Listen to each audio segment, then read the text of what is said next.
People seem to enjoy my unscripted review for Hardy Boys Casefiles 5, so I'm doing it again. Here's another unscripted book review. I've got notes and a general outline for the book, and I'll be using those while I make up my review. So I'm going to start by skipping the actual mystery. I'll come back to it later. The real start of the book is when Frank and Joe intercept a phone call. So this phone call is from Perfect Getaway Travel Company. They say if you give them $75,000 cash, they will give you a new life. They will make you disappear. You'll get a new life, a new name. Nobody will be able to find you. It's basically the witness protection program, except it's for criminals. This is how criminals escape the police. So this would be a great point for Frank and Joe to contact the real police, or their father, or the network, but no, they don't. They decide to go along with the Perfect Getaway. So they join the group, and they're taken to a mansion in Florida, which is heavily armed.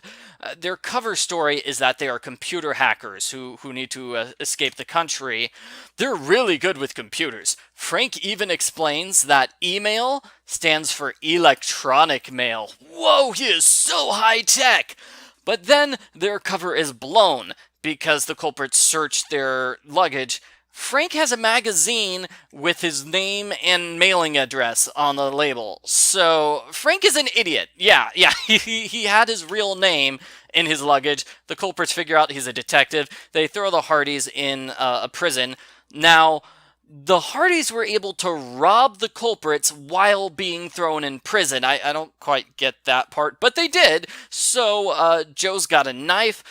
Frank has a flashlight, so they use those things in order to escape from this little prison dungeon cell. They beat up two guards, they steal the guards' clothes, and they escape from the mansion. Now again, this would be a great place for them to contact the police, or their dad, or the network, but no, we've got like 11 chapters left, so obviously they can't do that.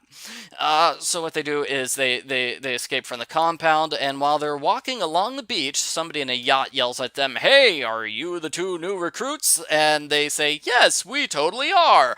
We're going to work for you, Mr. Yacht Dude." So fortunately for them, the yacht ends up being part of Perfect Getaway. Basically, when somebody's processed in the mansion, they get put on the yacht, and the yacht takes them to an undisclosed location. So they're basically forced to be butlers to a guy named Igor, who's the latest Perfect Getaway client. Igor is a really nasty customer. So, they get told they need to spy on Igor, so they drug his Diet Coke. And Igor pretends to be drugged, but he's not really drugged, so he jumps up and pulls out a knife and tries to kill the Hardys, but the Hardys say, "No, don't kill us," and he bribes them with $20,000. It's like double cross. Nothing really happens. They don't really learn anything, though. And what happens is Joe goes to an off-limits area. He gets attacked by some guards. Frank and Joe beat up the guards and steal their clothes again. And hey, guess what? These guards are also new recruits. So these guards are going to Central America. They've just been hired in Central America. So Frank and Joe dress up like the guards, and they pretend they're the new recruits for the Perfect Getaway in Central America. So basically what happens is they land in Central America, a train takes them through the jungle to the Perfect Getaway hideout, which is this ranch, which has got a big farm area next to it. Turns out the entire thing is a humongous scam. This is not actually a getaway, it's more like a really complicated prison. So Perfect Getaway gets these millionaire crooks here and says, "Hey, give us $5 million, or you're going to stay here as a slave for the rest of your life." It's basically a huge scam. And we actually see a bunch of former criminals who are slaves here. We see the guards harass one of the slaves, and the man who's in charge of the compound is this maniac called Chief. We see him torturing Igor for bank account codes, and Igor has them memorized. He has 5 bank accounts memorized, even though that's like a 20-digit number. I have no idea how he has 5 20-digit numbers memorized, but he does. So he gives them to the chief, and the chief says, "Great, you just wait here with Frank and Joe. If anything bad happens, shoot him." So Igor turns to the Hardys and says, "Hey, you're the guys I tried to bribe earlier. Let me bribe you again. I've got more bank accounts. I've got secret bank accounts. I'll give you tons of money if you help me escape." And they say, sure, yeah, we'll help you escape. But then the chief comes in and says, ho ho, surprise!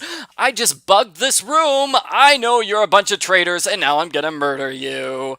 Yeah, I didn't mention that earlier, but the Hardys have been looking for bugs the entire book. They looked for bugs in the limo, they looked for bugs in the room while they were waiting. They even looked for bugs when they were inside the dungeon. Yeah, they were locked in the dungeon, and they checked for bugs. So this is the first time in the book they haven't searched the room for bugs. And that ends up being the time that they do get caught by a bug. So the Hardys are inconsistent and kind of stupid for forgetting about bugs. In any case, so the chief wants to kill them, but first he wants to lasso them because he's a cowboy and he thinks that makes sense. So he tells Joe to start running and he rides on his horse and he lassos Joe. But Joe pulls the rope after he gets lassoed. The chief falls off of his horse and Joe jumps on top of him, beats him up, steals his gun, and it basically forces the chief to let them go. So he's like, okay, you're going to get all of these slave prisoners. We're going to put them on the train. We're going to take them back to the yacht. We're going to take them back to America where they can face justice. And they get about halfway through before the culprits get the drop on them. Because, hey, guess what? You know the culprits on the boat? Turns out they do have a way to contact the culprits in Central America. This seemed incredibly obvious to me that the culprits would have a way to contact each other, but Frank was just completely confused by this. He's like, what? No way! I can't believe the culprits are talking with their fellow culprits! Oh, I thought they were totally secret! Frank is kind of an idiot for not thinking that. So they get captured and thrown into another dungeon because that worked so well last time. And of course they manage to escape. So there's like a pipe with a light on it. So they jump up on the pipe and they undo the light fixture. So it shoots out electricity and they shoot out electricity at the guards and they escape. They go into the ranch house. Frank hacks the computer, and he sends a bunch of computer files to his friend Phil Cohen. I don't think he's been mentioned in previous books. We haven't had a Phil book yet. Joe, on the other hand, he goes to the ammunition room and gets a bunch of plastic explosives, and he rigs them to explode as a giant distraction. So while everyone is distracted by the big explosion, Frank and Joe escape into the jungle, where they get attacked by a jaguar, as you can tell from the cover, and they get attacked by a gorilla. Not the animal, the gorilla, like the armed injustice fighter type of gorilla. And they run into the actual army, the U.S. Army, but it turns out the army guy is a traitor, and he's secretly working for the culprits. So he captures Frank and Joe, and they are executed. They're just put in front of a wall. The chief pulls out a gun and says, "Any last words before I shoot you?" And what happens here is kind of crazy. So Joe apparently saw this situation coming, so he set up more plastic explosives. He set up a ton of plastic explosives all around the house, and he presses the detonation button at this point, so the entire house explodes. And I'm pretty sure that means Joe just murdered a bunch of people, because we've never seen the house empty. Granted, we didn't spend a whole lot of time in the house, but there are always people inside the house. Joe is a murderer, so he blows up the house, and this is the exact same second that the real United States Army shows up, along with Dad. They got the email messages from Phil, and that's what allowed them to show up and attack this compound. So the Hardy Boys are saved, the culprits are arrested, all the criminals are taken back to the United States so they can receive justice, and the Hardys go home for Christmas. The end. Post-book follow-up. I don't have a lot of time, so let me try to get through this quickly. Let's start with the mystery. Do you know what the mystery is? Take a guess. What do you think is the mystery that led the Hardys to Perfect Getaway? If you want, you can pause the video and write out your guess for what the mystery is, because I'm sure it will be hilarious. The real mystery is the smoking hot babe who threw a rockin' Halloween party this year. That's the mystery. Her father was framed for embezzlement, and she hires the Hardys to prove his innocence. The weird thing is, yes, he is innocent, but he was still working with Perfect Getaway. He's still working with the culprits.